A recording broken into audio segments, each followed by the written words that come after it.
Here at the Think Christian podcast, we're in no rush to get to Advent. Let's first give spooky season its due.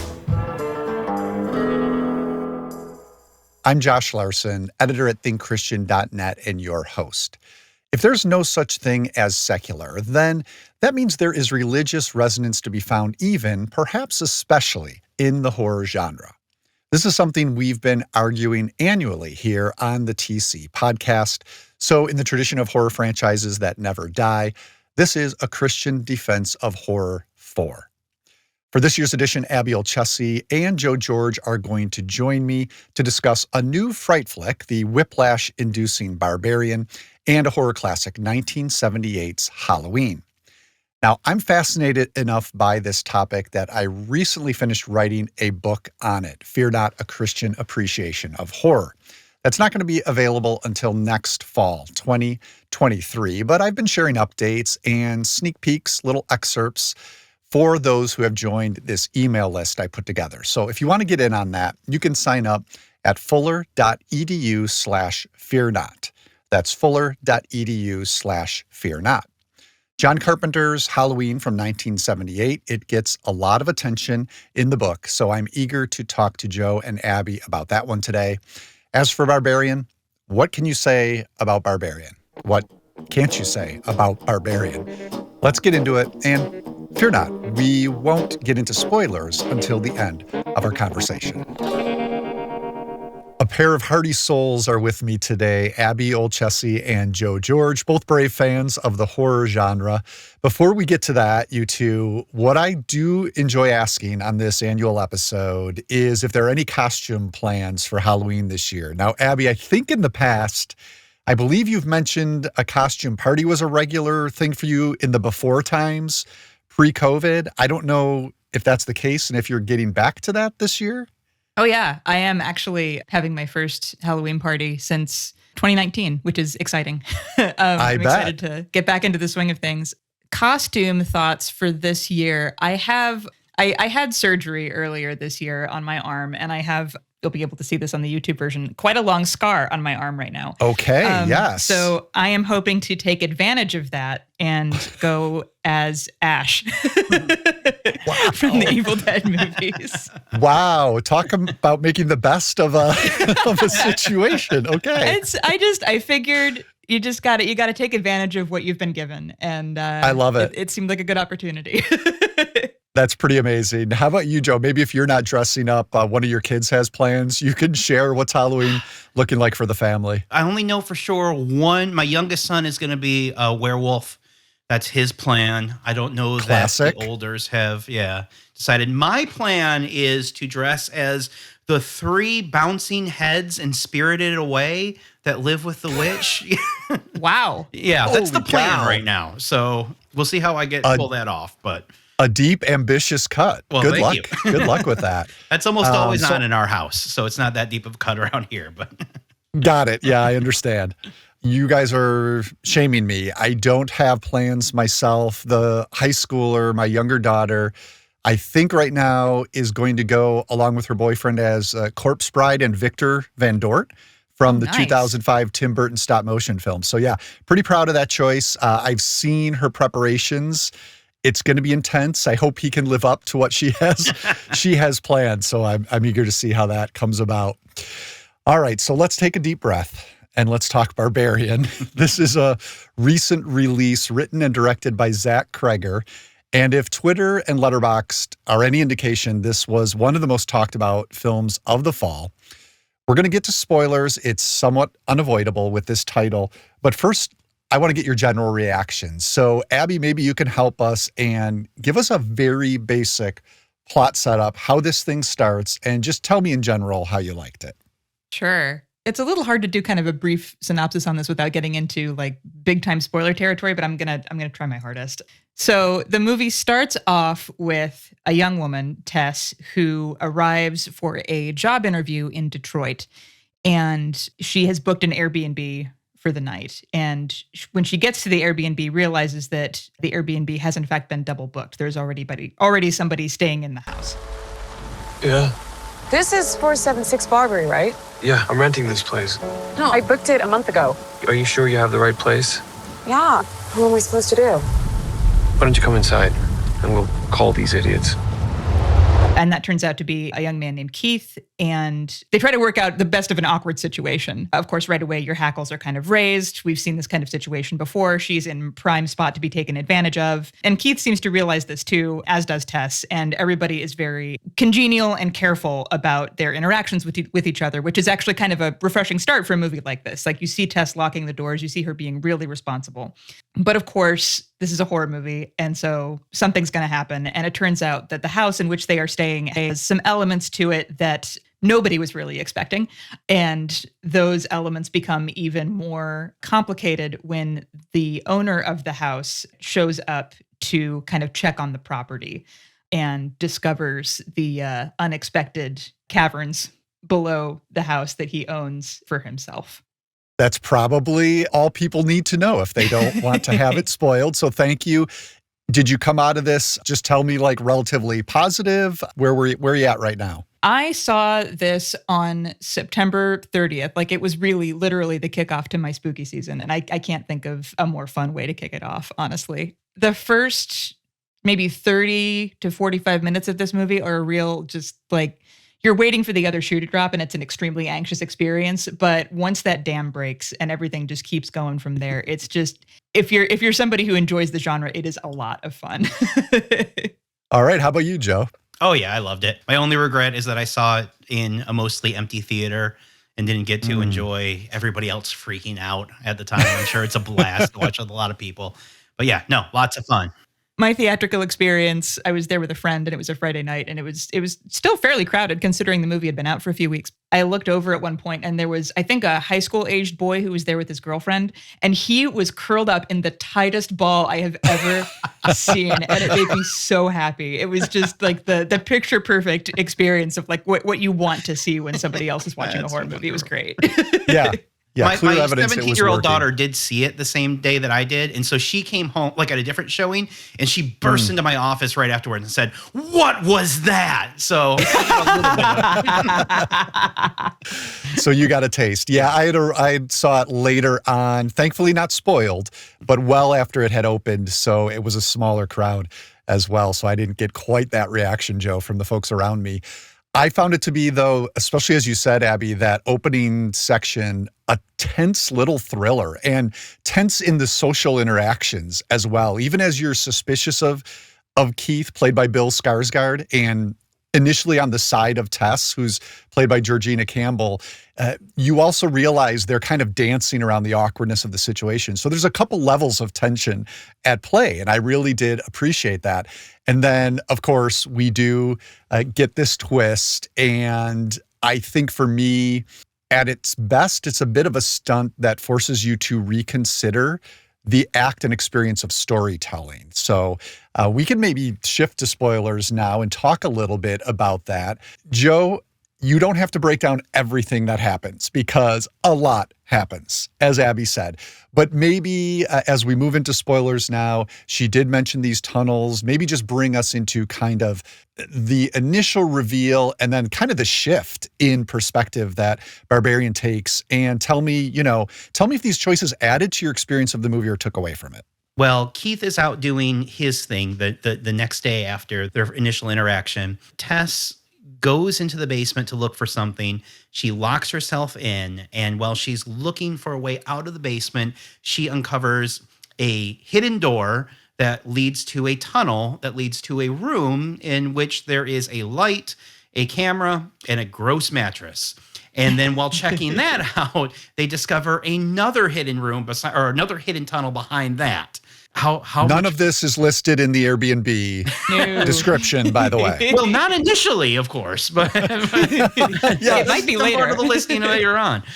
We'll just say the two of them go down there and bad things happen to them. And that's when we cut to AJ, played by Justin Long, who is the owner of the house, who is needs to come back from California because he's been accused of sexual assault, and comes back to the house and starts investigating it. And he too finds the tunnels, which leads to all sorts of revelations. And maybe we'll leave it right there.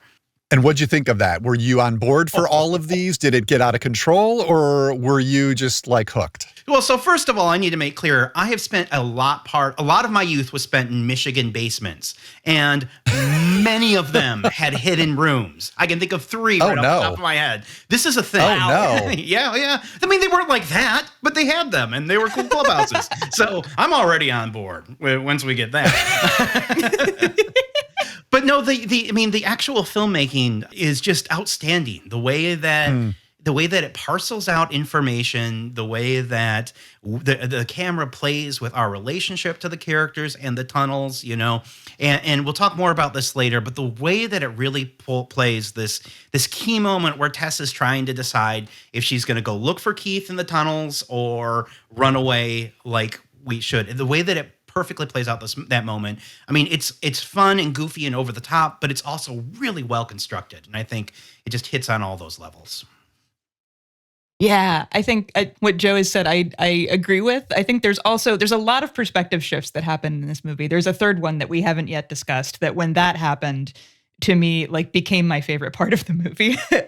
There are just a lot of layers going on here. And I appreciate, Josh, as you were saying, the kind of the commitment to storytelling. It would be very easy to just make this a gimmick, right? To just make this a thing that's never really explained. And like weird things in the basement. We don't know how they got there. We just know they're bad and we want to get out. It wouldn't be great, but it would be enough. But the fact that there's more to it, that there's a whole world that we're going to explore, one that actually kind of gets into sort of a little bit of the socioeconomics of the Detroit real estate system and why there are so many abandoned houses in certain parts of that city, I think becomes even more, it adds another layer. It adds another layer of thoughtfulness. It makes it a more interesting and more richly detailed experience and adds some more context to the stuff that comes after. I love that first shift in perspective, as you describe it, Abby, when suddenly we are with Justin Long driving down a California freeway. We have no idea who this guy is in his convertible, why he's so happy singing. This is before he gets the news about the accusation. And it's the sort of thing where you wonder, if they were still doing reels, like films had different reels, if the projectionist had put the wrong reel on and we were suddenly in the middle of another movie. So very bold. And then we bring AJ to this house and we start to make those connections. And it becomes very funny. Joe, this is where you were joking about it will be part of the Airbnb listing because we see his reaction to these tunnels. He's looking for money. He wants to sell this house. He starts measuring them to increase the square footage. And the length that the movie plays that gag out worked really well for me. And I think also just trying to figure out what was going on is where it got experimental. Now we are different that we know is pretty much what's in the tunnel. Not entirely, but we know it's not good. And so we're no longer apprehensive in that way in trying to wonder what's going to happen, but it's more about when is it going to happen and how is it going to happen to this guy? And you've watched the same movie. It's almost like a choose your own adventure book from years past, and suddenly we're on a different adventure in the same setting. So I did like that. I think I started to fade a little earlier than the two of you, though, as we got these further developments. The way it struck me is almost as if the screenplay had been handed to somebody entirely new, and they were told, give me 5 more pages. Go wherever you want, give me 5 more pages. So it wasn't so jarring in that they completely invented new stuff, but there was a certain cohesion that was lacking, even though I recognize those thematic things you're touching on, Abby, about, white flight is a thematic thread, as you suggest, and also assault becomes something that's sort of a repeated theme. I don't know if it seemed quite as cohesive for me as I would have liked, though, as it went on. Yeah, I think there's a little bit of a missed opportunity to tie it together a little bit more. I do like the kind of difference shift between what we, the audience, know and what the characters on screen know, because at that point we have a little bit more context. And I think the context that we have is really sad and frightening. So what happens after that is both, like it's a very strange mix of funny and sad, and a balance that I think is really, really hard to pull off, but this movie manages to, just barely by the skin of its teeth. But yeah, I think it introduces just a lot of questions about who is a sympathetic character and how far are we willing to stretch that sympathy for people who we know are either in a difficult situation or people who have done objectively bad things but are having really bad things happen to them in return. Yeah, and I guess I'm gonna be the outlier here, where I hear what you guys are saying, and I agree with it mostly, but I'm kind of tired of the horror movies where they're a little ashamed to be horror movies unless it's the monster is a clear metaphor and it's wagging the dog a little bit. So I kind of appreciated that the last the last third or so was just a monster movie. And I mean all of that stuff is still there that you're talking about, but it didn't bother me that they didn't hit it over the head that monster equals white flight or male privilege or whatever. That it kind of at the end was like, no, we've just got a big goofy monster movie, and it goes kind of to extremes. It becomes gross and weird, and all of that sympathy stuff I think still hit for me. I mean, it is ultimately a man, using that word intentionally, man is the real monster sort of story, but it never got into its way, in its own way, in a way that a lot of horror movies I've watched recently really are. So I'm all for the weirdness. I think that I want that instead of a speech. Okay. Weirdness and grossness. It Yes. delivers a lot of that.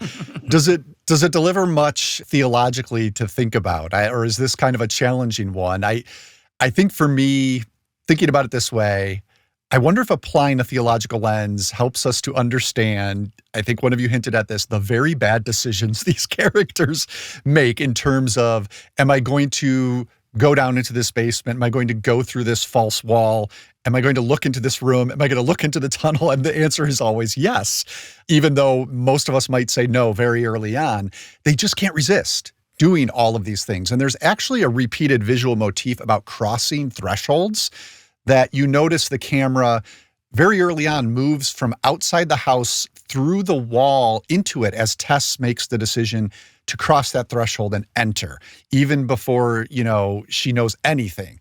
And so that is repeated when we see her feet, I think, stepping into the dark hall in the basement, stepping into that room with the mattress, and then stepping down into the tunnel. So it made me wonder if there's something here about the allure of evil or the irresistibility of darkness, even when we know it could consume us. I think that does apply to Barbarian. I wonder if it also applies maybe to the allure of the horror genre in general. I mean, I'm here to defend it. That's the point of this show. But I'll admit the genre can also be exploitative and ugly. And that made me think, is there something sort of like the knowledge of good and evil at work here? This idea that in the garden, Adam and Eve couldn't resist eating from the tree, right? What are they told by the serpent that eating from the tree would give them? If you look at Genesis 3, they're told, you will be like God, knowing good and evil. And so is there something like that is drawing these people into the tunnels in Barbarian, and then maybe something similar that draws us to horror among the other good reasons we could be drawn to horror? I like that perspective. And I think it's worth considering that through the lens of the different characters that go into the tunnel and the reasons they're going into the tunnel in Barbarian. So initially when Tess goes down there, it's out of necessity and trying to find a way out, and then realizing that she needs to get out as soon as possible. Like she's a fairly intelligent final girl for a horror movie, I think. Like the movie makes it takes pains to show you that she is trying as hard as she can to make the right choices. But she also continually goes back into that tunnel, but it's never because she wants to. It's because she feels like she has to help other people, whether it's Keith or later AJ. Like she's going down there for the sake of other people. When AJ goes down into the tunnel the first time, he is going down there purely for his own selfish reasons. He's measuring things. He's trying to find extra square footage. And continues, like when he finds the second tunnel, gets even more excited when like the rest of us are just like, that's clearly like, even if we didn't know something bad had happened down there, that's a bad idea. Like he is clearly not seeing all of the signs that Tess did earlier that just scream, get out of there.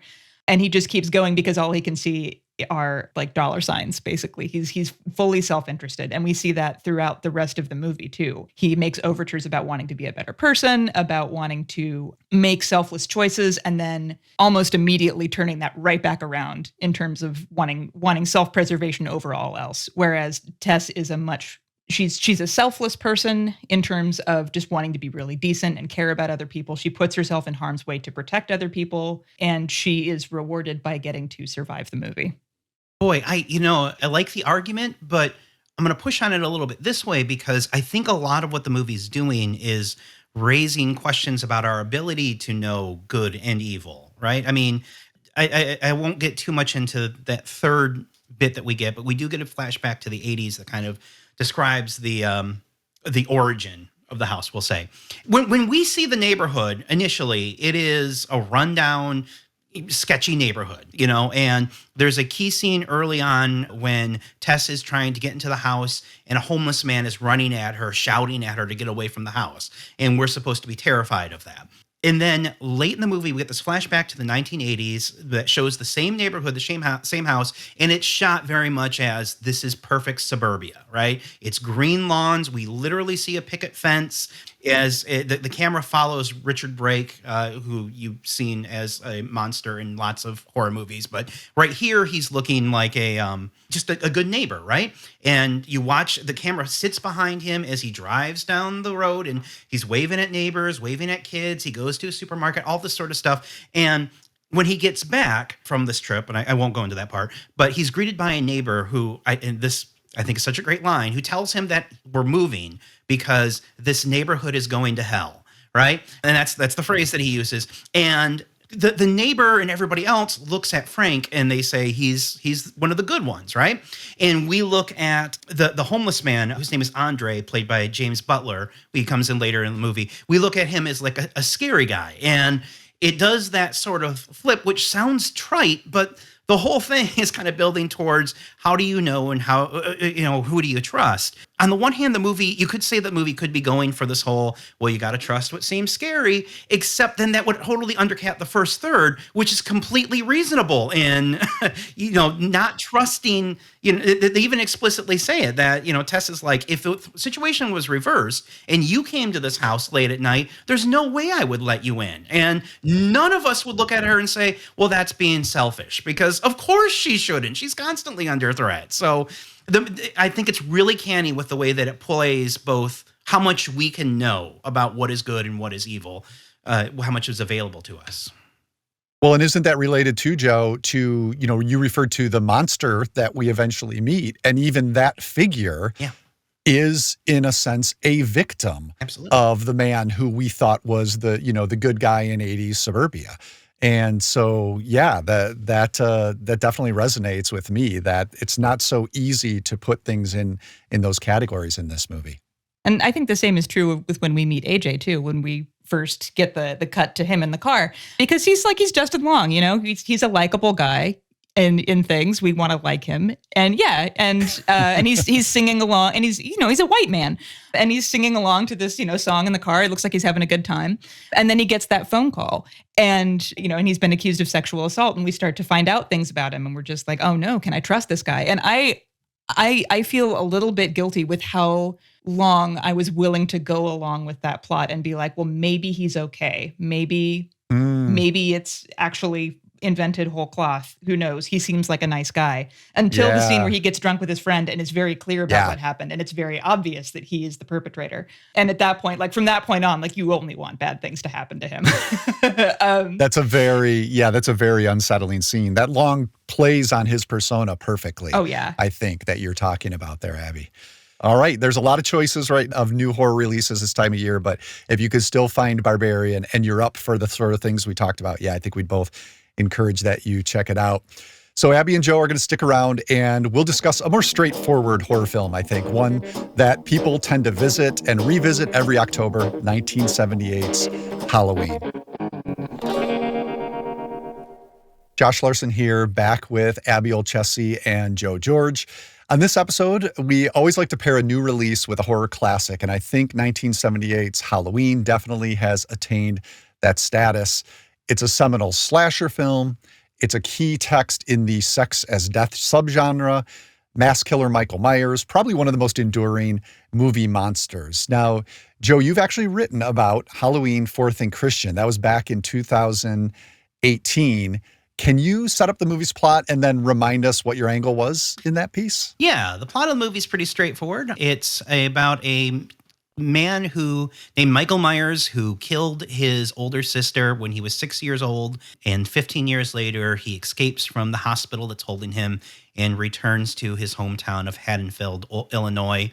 There, he stumbles upon Laurie Strode, a young babysitter played by Jamie Lee Curtis, and proceeds to stalk her throughout the neighborhood, killing off those who get in his way. And that's while also being pursued by Dr. Loomis, played by a crazed Donald Pleasance. Glad you didn't forget Dr. Oh, Loomis. that's wonderful. My take on it, 4 years ago, was that the central question of Halloween is who is my neighbor? And I kind of tied it into the Good Samaritan story, where repeatedly through that movie, there is, not unlike Barbarian, these kind of questions about who is a trustworthy neighbor and who is not.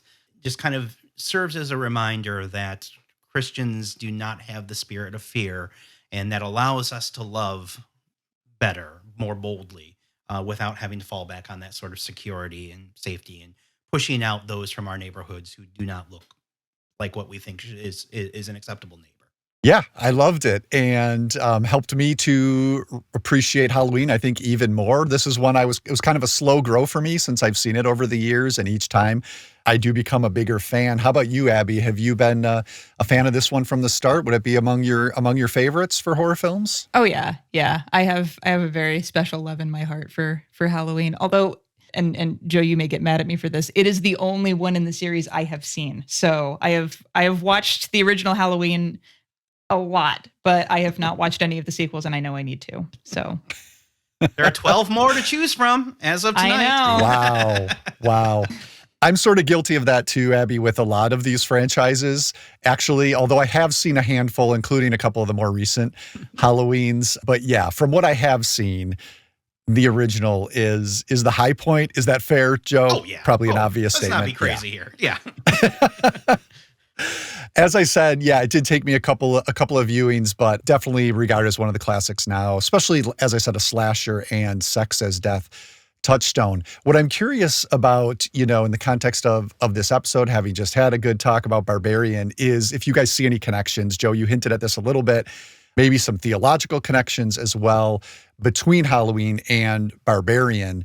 In Fear Not, I write about slasher films. The angle I take is as an exploration of loneliness, the fear that slasher films explore, our loneliness, how the victims in these movies are often left alone. And then I tie that into the Garden of Gethsemane, where Jesus was abandoned by his sleeping disciples. So just for me, the garden has always been this really visually evocative place in the Bible. And so I ended up writing about the ways slasher movies can evoke this loneliness via the landscape. And so you mentioned, Joe, Haddonfield, Illinois, the empty suburban streets we see. Just eerily, we know it's a full town. It's not like people have moved away. The characters talk about it as if it's a bustling town, but almost always, and especially when Laurie is walking through the neighborhood, she seems to be the only one. Maybe one car in the background, or she'll pass a single neighbor. But there's a loneliness in the landscapes here. And we talked about this blighted neighborhood of Detroit, where Barbarian is set. Now, Barbarian, not a slasher film, something, I don't know how you could categorize it really, but the setting does evoke a spiritual loneliness to me that was a connecting point between those two films. I don't know, how about you guys, thinking about these as a pair? Any Barbarian or Halloween connections that you saw? Yeah, I liked Joe's mention earlier. I was also thinking about this in terms of who is my neighbor, what is a good neighbor, what is a bad neighbor. I know, having listened to a few interviews, and I can definitely recommend the Ringer podcast Halloween Unmasked that came out around the time of the first new Halloween movie's release. Was that with Amy Nicholson? Yes, yeah, Amy Nicholson's podcast. That really helped me in my appreciation. Very much of, so of the too. movie. Yeah. And how the origin of Michael Myers comes from John Carpenter's experiences growing up in Bowling Green, Kentucky, as an outsider, as not a native Kentuckian, and recognizing some of the out and out racism that existed within that community, within people who were otherwise just seemed like fully likable, kind, good neighbors, but also harbored this really strong capacity for hatred and evil, and how that eventually leads to the creation of a character that is nothing but evil, plopped down in a otherwise kind of squeaky clean and safe seeming community that there is, in fact, if you look a little bit, a little bit more closely at your neighborhood, at your friends and neighbors. You might not necessarily find out and out evil, but you will find capacity for pain, and you will find sin, because all of us carry it. And kind of understanding how to live with that, how to survive that, what you can do in the face of that. And sometimes all you can do is just continue fighting it every time it gets up. I feel like Michael's unkillability is also a pretty good metaphor for that. I think about that in terms of, often I think about it in terms of like projects I'm working on where like it just won't die. And I'm like, you have to go back and do revisions. You have to like call this person who you didn't think you were going to have to call. Like it's never done. But in fact, Sounds also, familiar. yeah, if you're, working in like the fight for social justice, for example, it feels the same way a lot of the time, where this thing that you are just, you're trying to make the world a better place, and something always happens, something always comes back. It's never, ever done. Yeah. I mean, and I think it's also important to remember that horror movies are also imaginary. They part of what they're doing is, I mean, that's obvious, but part of what they're doing is taking our fears and throwing them up on the screen. And there is sort of an exorcism that happens, where we can get our fears at their worst and their most grotesque, especially in the case of Barbarian, kind of get them out there and face them, and I don't think we're ever in good shape when we're looking at horror movies for answers, but it's useful to think about why exactly this sort of thing scares us, that question about where do we have the ability to decide what is good and what is evil? In Halloween, Dr. Loomis, keeps telling us he has the blackest eyes, the devil's eyes. That's not a man. That's this some killing machine. Yet when we first meet Michael, he is a 6-year-old boy, right? It's like you can't get more innocent than a little boy in a Halloween costume standing on the front lawn of his suburban house. That's what we picture. The movie constantly reminds us that we can't know, we can't know, we can't know. And that's good for scaring us. And Barbarian does the same thing. I think as Christians, we need to answer back to that it's not our job necessarily to know. We don't have a spirit of fear. We have spirit driven by love and grace and forgiveness, and not even death. It can hold us. Now, I don't think that. I mean, I think the image that we get at the start of Barbarian again is well told, and that doesn't mean that we be reckless or not recognize real world threats that exist. But it does mean that we have the capacity. We don't even have the capacity. We have the ability and the charge to do good works, and a lot of harm that's been done, especially in the name of Christ, has come out of fear towards various neighbors, and that we don't live in Haddonfield. We don't live in Barbarian's Detroit. Those are exaggerations and grotesques that we can respond to.